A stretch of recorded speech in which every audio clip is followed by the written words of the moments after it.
The town of Crater Bend sat in the bottom of a dry wash like a thing that had crawled there to die. Eleanor Voss stepped down from the stagecoach into a wall of heat so thick it pressed against her chest, and for a long moment she could not breathe at all. Dust rose around her ankles in pale curtains, settling on the dark wool of her traveling dress, the dress that had been chosen for a Boston winter and now hung on her like a shroud meant for someone else's funeral. The sun stood directly overhead, white and merciless, and it seemed to her that it was not simply hot, but cruel, intent on scorching the very hope out of the air a person tried to breathe. She held her single carpet-bag against her stomach with both gloved hands, the leather already grimed, and she waited. She had been told to wait. She had been told a great many things, most of them lies, and she was beginning to understand which were which, only now, too late in this place, where the buildings leaned like tired men and the boardwalk groaned beneath the boots of strangers who did not look at her twice. The street smelled of horse manure and old whiskey and something, burnt that she could not name. A dog crossed the road on 3 legs. Somewhere, a piano played 4 notes over and over, missing the 5th each time, and the sound of it worked into her skull like a splinter. She was 26 years old, a long way from the gray harbor city where she had been born, and she had crossed a continent on the strength of a promise written in a stranger's careful hand. Marriage, respectability, a new beginning in clean country air. The letters had been gentle, almost shy, and she had clung to them through the months of dread that followed her father's ruin and her own sudden uselessness in a world that had no place for an unmarried woman without money. She had answered. She had signed the agreement the matchmaking agency placed before her, the one with the clause she had not let herself read closely, and now she stood in the throat of this dying town, and no one came. The stage rolled on without her in a groan of axles. The driver had not so much as tipped his hat. Eleanor counted the men loitering in the shade of the mercantile, and found that each of them had already measured her with their eyes and dismissed her, the way a man dismisses a coin he suspects is counterfeit. She felt the fear rise in her then, cold and slick despite the heat, and she pressed it down the way she had learned to press down everything in the last hard year. She would not weep in the street. She had decided that much on the train, somewhere past the great brown river, watching the country empty out until there was nothing but grass and sky and the terrible loneliness of distance. Whatever waited for her here, she would meet it standing. A bead of sweat traced the length of her spine. The piano missed its note again. And still she waited, a black figure in a bleached and pitiless world, a woman who looked for all the world like something that would not last a season in this country, while inside her, quiet and unbroken, something patient and watchful kept its own counsel and did not despair. The man came on foot, leading a horse, and Eleanor saw the horse before she truly saw the man. It was a tall buckskin gelding with a black mane and a white scar along its shoulder, and it moved with its ears pinned and its eyes rolling, the way an animal moves when it has decided the entire world is a threat and only courtesy keeps it from violence. The man at its head held the lead loosely, never pulling, never forcing, his hand resting near the halter without ever closing on it, and the horse suffered him the way it might suffer weather. He was big through the shoulders and worn down everywhere else, a man perhaps 40 years old, who looked as though the land had been at him with sandpaper for all of those years. His hat was sweat-stained to the color of old bone. His shirt had been blue once, and was now the gray of a dead campfire, mended at the elbow with stitches too neat to be his own, and too faded to be recent. He had a beard going to iron at the chin, and pale eyes set deep beneath a brow that had learned to squint against everything. He did not hurry. He crossed the street as though hurrying were a thing other men did, foolish men, and he stopped a careful distance from her, far enough that she did not have to step back, and he looked at her without expression for the length of 3 slow breaths. Eleanor's heart beat hard against the bones of her chest. This was not the man she had been promised.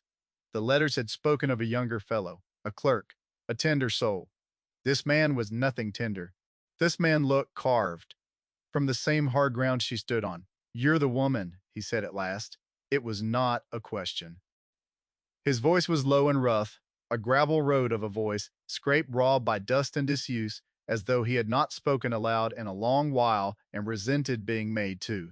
I was told, she began, and found her own voice thin and foreign in her ears. I was told that Mr. Harlan Pace would meet me. We were to be married. Something passed across the man's weathered face, brief as a cloud shadow. Harlan Pace is dead, he said. 3 weeks back.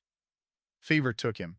The words landed in Eleanor's stomach like stones dropped into a well, and she heard them strike bottom somewhere far down in the cold dark of her future.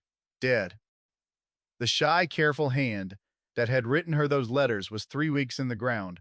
She became aware of the men on the boardwalk leaning forward, listening, and she understood with sudden clarity that she was standing in the middle of a story that everyone here already knew the end of. But her. Then I have no business here, she said, and was proud that her voice did not shake. The man's jaw worked. He glanced at the carpet bag, at the dark, unsuitable dress, at the empty street behind her where the stage had gone. Pace owed money, he said, borrowed against the bride agreement. I paid it. The paper come to me. He reached into his vest and drew out a folded document, creased and soft from handling, and held it without offering it. Says I got the contract. Says you're meant for the man at Quiet Fork. That's me. Name's Caleb Ward. He did not say it like a boast, and he did not say it like an apology. He said it the way a man reads a sentence handed down by a court. He does not respect, but cannot escape. And all the while, the wild buckskin horse stood at his shoulder with its ears pinned, watching Eleanor the way it watched the rest of the hostile world. They could not take a wagon.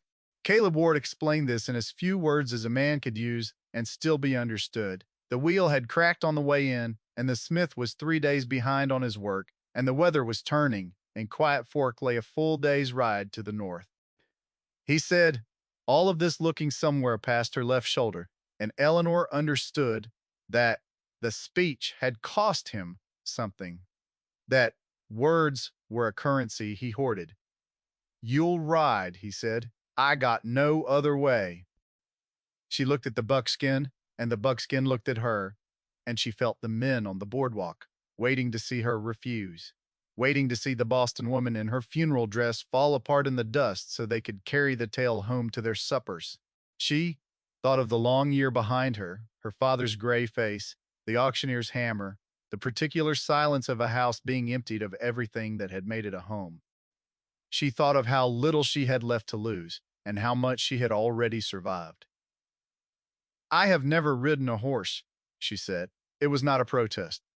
It was only a fact, offered plainly, and she saw the man register that, saw the faint shift in his deep-set eyes that might have been the very first thing she ever did that he did not expect. Then you'll learn, he said, but he moved to the horse's near side, and Eleanor expected him to take the animal's head, to clamp down hard, the way her father's groom had always done. To master it, he did not. He simply stood and let the horse smell his sleeve, and he made a low sound in his chest, almost a hum, and the buckskin's ears came forward a fraction. He don't take to people, Caleb said, more to the horse than to her. Killed a man tried to break him. I don't make him do nothing. We come to an understanding. He glanced at Eleanor. Stand still. Let him decide. She stood still. The sun beat on her. The horse swung its great head toward her, nostrils working, and she could feel the heat of its breath and smell the green grass and dust of it. And she did not move. Not because she was brave, but because something in the man's voice had told her that moving would be the wrong thing, and she had spent her whole life learning to read what people needed of her, too blank in order to survive them. The buckskin took one step toward her, then another. Caleb Ward went very still. The animal lowered its scarred head until its muzzle hovered an inch from her gloved hand, and then, with a delicacy that made her breath catch, it pressed its nose into her palm and exhaled, a long, warm gust that smelled of summer. She felt the velvet of its lip. She felt the great patient bulk of it, lean just lightly toward her, the way a tired thing leans toward a wall it has decided to trust. For a moment, No one on the street made a sound. So, then one of the men on the boardwalk said, "Lo, well, I'll be damned," and another hushed him. Caleb Ward was staring at the horse and then at her, and the look on his weathered face was the nearest thing to astonishment that face seemed capable of holding. "He don't do that," he said quietly. "Not for nobody. Not in 4 years." Eleanor did not know what to say.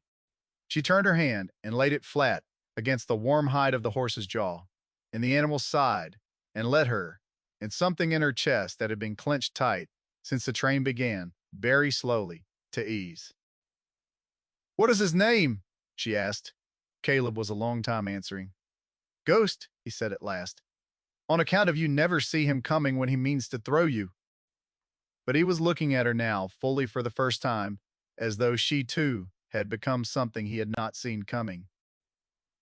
They rode out of Crater Bend as the afternoon began its long slide toward the hills, and the town fell away behind them faster than Eleanor would have believed. One moment there were buildings, the next there was only the trail, a pale thread, laid across an immensity of grass and stone that ran out to mountains, so distant they seemed painted on the bottom of the sky. The piano's broken tune died. The voices died in. Their place came the creak of leather, the steady fall of hooves on hard ground, the dry whisper of wind moving through grass that had not seen rain in months. Caleb Ward rode ahead on a rangy sorrel, and Eleanor sat the buckskin behind him, ripping the horn the way he had shown her, her whole body rigid, with the strangeness of being so high off the earth and so wholly at the mercy of an animal she could not command. But Ghost did not test her. The horse that had killed a man and trusted no one for 4 years carried her with a care that bordered on tenderness, picking its footing, slowing on the downgrades, swinging wide of the rocks, as though it had taken her fragility as its private responsibility. Eleanor began by slow degrees to unclench. The land swallowed them. She had never in her life felt so small. In Boston, the world had edges, walls, the close gray ceiling of weather. But here the sky went up forever, and the country ran out flat and merciless to every horizon, and a person on it was nothing, a fleck of dark dust on the great pale palm of God. The light changed as they rode. The white glare softened to gold, then to a deep amber that lay along the grass like honey, and the mountains turned from gray to blue to a violet so rich it ached to look at. Shadows stretched.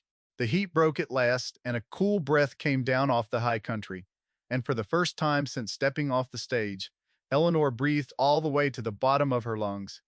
She watched the man ahead of her. She could not help it.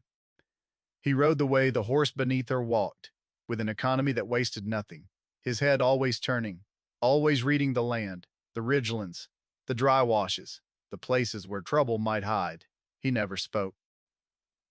He never looked back to see whether she still followed. He simply knew, the way he seemed to know everything about this country, as if he and it had quarreled for so many years that they had finally grown into one another. There was a stillness in him that was not peace.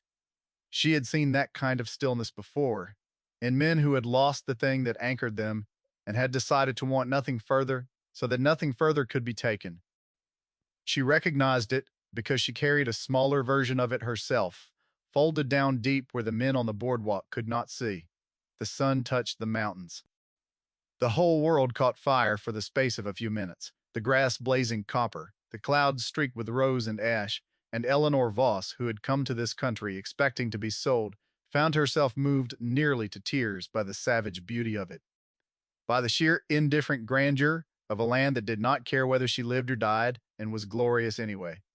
She had not known a place could be so cruel and so lovely at once. She did not know yet that the same could be said of a man. They stopped once, where a thin creek had cut a green seam through the brown country, the only water Eleanor had seen in hours.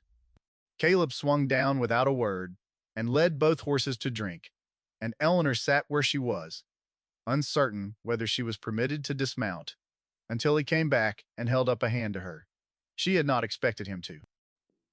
She put her gloved fingers into his rough palm, and he steadied her down, and his hand was hard as harness leather and careful as a surgeon's. In the moment her boots touched the ground, he let go and stepped back, restoring the careful distance between them as though it were a fence he was responsible for mending. He filled a tin cup from the creek above where the horses muddied it and handed it to her. Drink slow, he said. You've been cooking all day. Body needs it more'n you know. The water was cold and tasted of stone, and it was the finest thing she had ever drunk. She drank slow, as he had said, and watched him over the rim of the cup. He had taken bread and dried meat from his saddlebag, and he laid it out on a clean cloth on a flat rock, and he did it without ceremony and without looking at her, and only when it was done did he say, "Eat."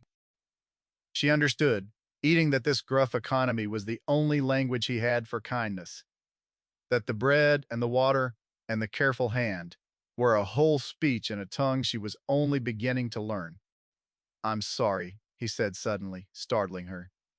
He was looking at the creek, not at her. For the ride. For all of it. Weren't how it was meant to go for you? Eleanor set down the cup. None of it was how it was meant to go, she said. Not for a long time, he nodded slowly, as though that were an answer he understood all the way through. Pace was a fool, he said. Borrowed money he couldn't pay against a woman he never met. But he weren't a cruel man. I'll say that for him. He'd have treated you decent and you. The question was out of her before she could weigh it, and she felt the danger in it. Alone as she was, a day's ride from anyone, with a stranger and two horses, and the whole enormous emptiness of the country between her and any help. Caleb Ward turned his pale eyes on her, then and held her gaze, and what she saw in his face was not appetite and not anger, but something older and more tired than either. "I ain't going to touch you," he said. The words were flat and certain as a closed door. "You'll have your own roof, your own lock. You don't owe me nothing. That paper in my vest don't make you a thing I own. I bought it to get you out from under Pace's debt, not to put you under mine." He looked back at the water.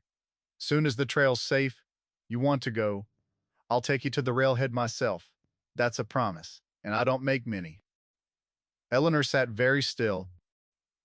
In the long catalogue of cruelties the last year had taught her to expect, this plain and unasked-for decency was the thing she was least prepared for, and it undid her composure more thoroughly than any threat could have.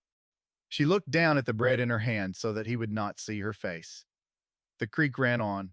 The horses lifted their dripping muzzles. And somewhere in the great blue dusk, a coyote loosed its high, lonesome cry, and another answered it, the way one solitary thing will always call out across the dark for another. Quiet Fork came into view as the last light bled from the sky, and Eleanor's heart, which had been climbing all afternoon, sank quietly into the cold earth. She had built no grand expectation. Still, the smallness of it caught her unprepared. A single low cabin of weathered logs, hunched against the shoulder of a hill, smoke long dead from its stone chimney. A barn leaned nearby, a corral, a well with a hand pump, a scatter of outbuildings, and beyond them, nothing. Only the dark rolling grass and the wind and the cold pricking points of the first stars. No neighbors. No road but the one they had come by. It was the loneliest place she had ever seen, and she would be living in it. And the understanding settled over her like the chill that was now coming down hard off the mountains. Caleb led her not to the main cabin, but to the smaller building beside it, and Eleanor braced herself, expecting a shed, a lean-to, some afterthought. Instead, he pushed open the door onto a snug, tight little cabin. One room swept clean, with a narrow bed made up with blankets, a small iron stove already laid with kindling, a table, a chair, a lamp. And on the inside of the door, bright and new against the old wood, a heavy iron bolt. He saw her look at it. "Latches from the inn," he said. "You throw it at night. Ain't a man living can come through that door. Not me, not nobody." He crossed and lit the stove, with a match struck on his thumbnail, and the small flame caught and grew, and a circle of orange warmth pushed back the dark. On the table there was already a plate of cold meat and beans, a loaf of bread, a jar of preserves, a pitcher of water. He had prepared all of this, she realized, before he ever rode to town. He had readied this place for a stranger he had no reason to be kind to, and he had put a lock on the door so that she might never have to fear the man who had paid her debt. "Wood stacked outside the east wall," he said. moving to the door. Pump don't freeze if you leave it dripping. I'll bring milk and eggs come morning. You won't need to see me less you want to. He paused on the threshold, his big frame black against the last of the dusk, and for a moment Eleanor thought he might say something more. But he only touched the brim of his hat, a small old courtesy that looked strange on so hard a man, and stepped out and pulled the door shut behind him. She heard his boots cross the yard. She heard the barn door, the low murmur of his voice to the horses, the soft answering nicker of Ghost. Then, nothing but the wind. Eleanor stood alone in the warm little room and looked at the bolt on the door for a long time. Then she crossed and threw it, and the iron slid home with a sound that was against all expectation. Not the sound of a prison closing, but of a fortress sealing safe. She sat on the edge of the narrow bed, and she did not cry, though she had earned the right to. She thought, instead of the buckskin pressing its scarred face into her palm, of the careful hand at the creek, of the lock he had built for her with his own hands before he ever knew whether she would be worth the trouble. She had come here expecting to be a possession.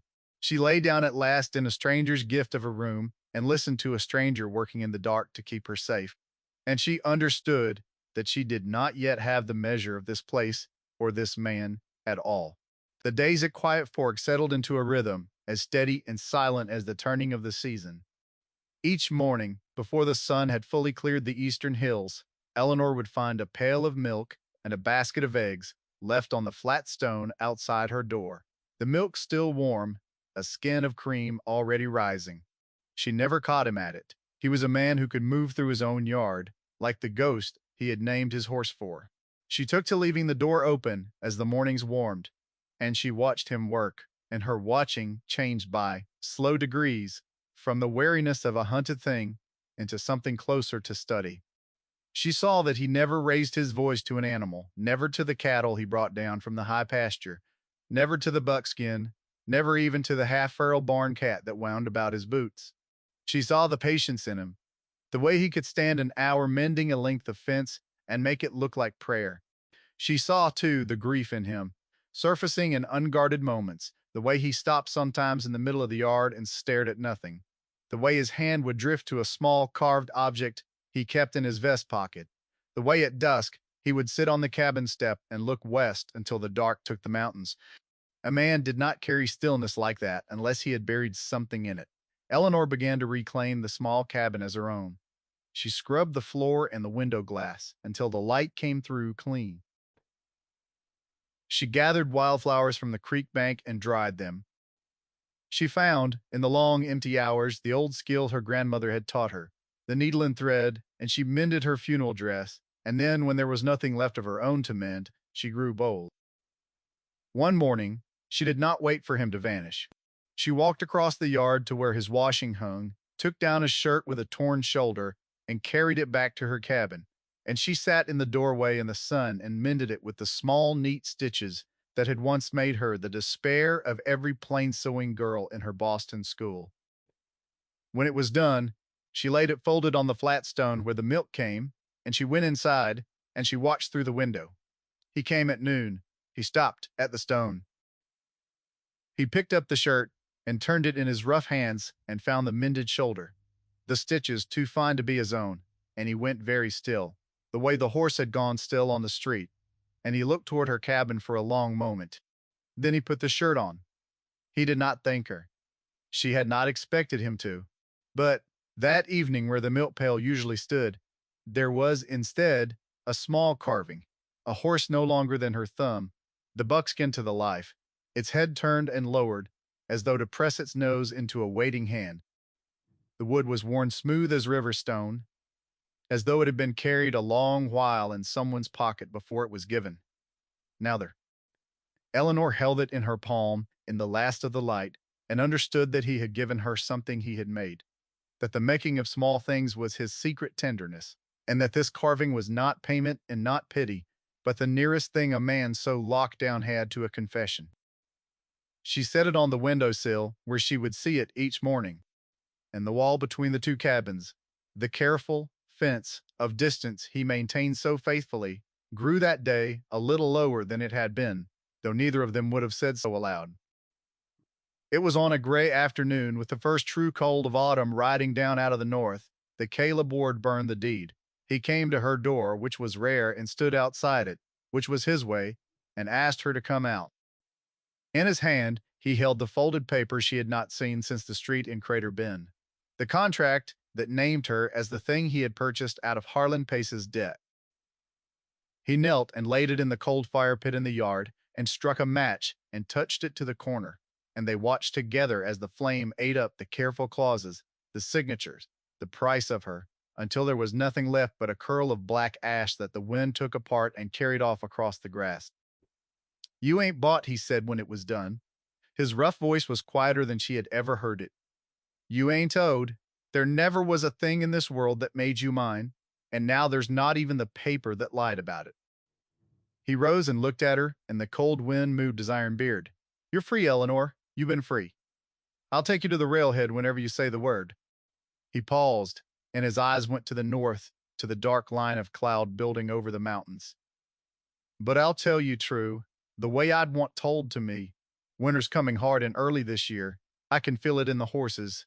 Once the snow shuts the pass, there's no getting out till spring. And the road between here and the railhead ain't safe for a wagon with the weather turning. So you got a choice to make, and you got maybe a week to make it. Go now, while you can, or stay through to spring. But it's your choosing, and yours alone, and whatever you choose, I'll see it done, and I won't say a word against it." Eleanor looked at the black ash blowing across the grass that had been the price of her body, and she looked at the small, lonely cabin that had become hers, and at the buckskin watching her from the corral, with its scarred head over the rail, and at the hard-worn man who had built her a lock and carved her a horse, and now stood offering her the open door he had every reason to keep closed. She thought of the world beyond the pass, the cities, the crowds, the men on boardwalks measuring women with their eyes. She thought of how, in all that wide world, there was not one soul who would notice whether she came or went. And she thought of how here, in this savage, empty country, an animal that trusted no one had walked across a dusty street to press its face into her hand, and a man who wanted nothing had given her everything that mattered and asked for none of it back. "I'll stay," she said, "through the winter, and we'll see, come spring." Something moved in Caleb Ward's weathered face, some quick flare quickly mastered, and he nodded once, slow, and said only, "All right then." But he stood a moment longer than he needed to before he turned away, and Eleanor understood that she had given him something too, that her choosing was its own kind of gift to a man who had stopped expecting anything from the world but its leaving. The wind came down colder, far off. The first snow was already falling on the high peaks, white and silent and patient, working its way down toward them. The blizzard came 3 days later, and it came as Caleb had said. It would hard and early and without mercy. It began as a low, gray ceiling at dawn, and by noon the wind had risen to a scream, and the snow drove sideways so thick that Eleanor could not see the barn from her window. She was wrestling the door shut against a gust when she heard it, faint beneath the howl of the storm and unmistakable, the crack of a rifle, then another, then the terrified scream of a horse. She had been raised gently, but she had not been raised a fool, and she knew gunfire when she heard it. She threw on her coat and forced the door and went out into the white, roaring world, and through the driving snow she saw shapes at the barn. Riders, 3 of them, hard men on hard horses, and Caleb on the ground, behind the well, with his rifle up-pinned, bleeding from a furrow along his scalp. One of the riders was shouting through the wind, something about pace, about the debt, about money that was owed, and a woman that was collateral, and a syndicate in Crater Bend that did not let its losses walk off into the hills. They had come for her, or for the paper, or for both. Not knowing the paper was ash, they had come to take what they reckoned was theirs, and they had caught the man who stood in their way out in the open, with the storm at his back. Eleanor did not scream. Some cold, patient thing that had waited inside her through all the long months of fear came forward now and took the reins of her, and she found that her hands were steady.